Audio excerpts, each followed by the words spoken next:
مدام عزة سليم، إحدى الممبرز في كندا ايجيبت بزنس كونسل، منورانا في كندا. ميرسي يا حبيبتي. أهلا بيكي. زي حضرتك يا فندم؟ الحمد لله، احنا اللي اتشرفنا بيكم. احنا سعداء جدا بالكام يوم اللي احنا قضينه مع بعض، بالرغم ان هم tough days. يس. they're back to back. فيري تاف، بس يعني كويسين، يعني المجهود فيهم كويس وان شاء الله يجيب نتيجه كويسه. سعيدك تقولي لي بقى، بما اننا في almost في اخر الميشن، الفيدباك بتاعك عن the whole mission و how did it go في اليومين اللي فاتوا، وشفتي ايه ال opportunities وال potentials؟ والله هي الفكره اصلا ان احنا جايين نوصل للي موجودين هنا ان تم تغيير حاجات كتير في المكان، وتم تطوير حاجات كتير في المكان، وتم عمل انجازات كبيره جدا جدا.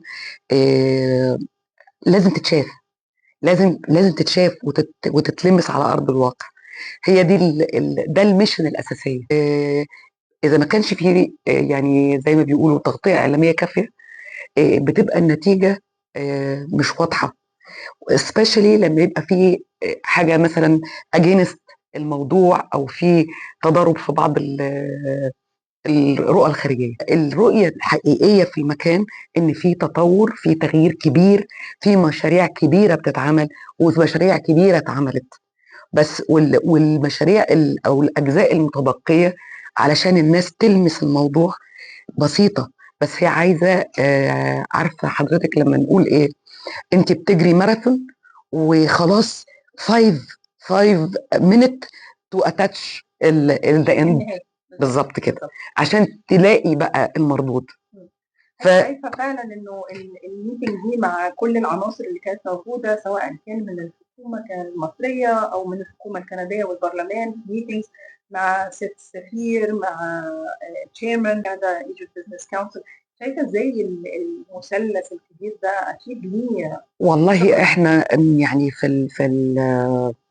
الزياره دي، يعني انا مش ما اقدرش اقول غير ان هم عاملين اقصى ما يمكن عمله من جهد لتدعيم العلاقات والتيسير اي نقط فيها نوع من المعرقلات، يعني او الرومرز القديمه.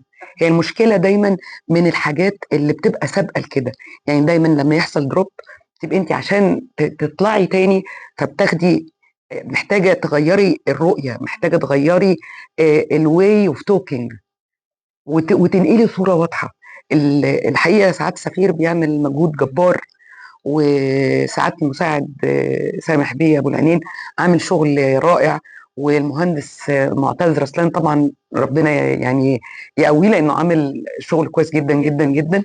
وحتى المجموعه اللي طالعه مجموعه زي ما بيقولوا مجمعه الدوله بشكل عام، سواء من شكل سياسي او شكل تجاري او شكل تمثيل حكومي، جايبين داتا كامله. وده اعتقد ان المستثمر الاجنبي هو اللي عايز يعرفه، عايز يعرف هو هيستثمر ازاي وهيجني ارباحه ازاي، وده المهم.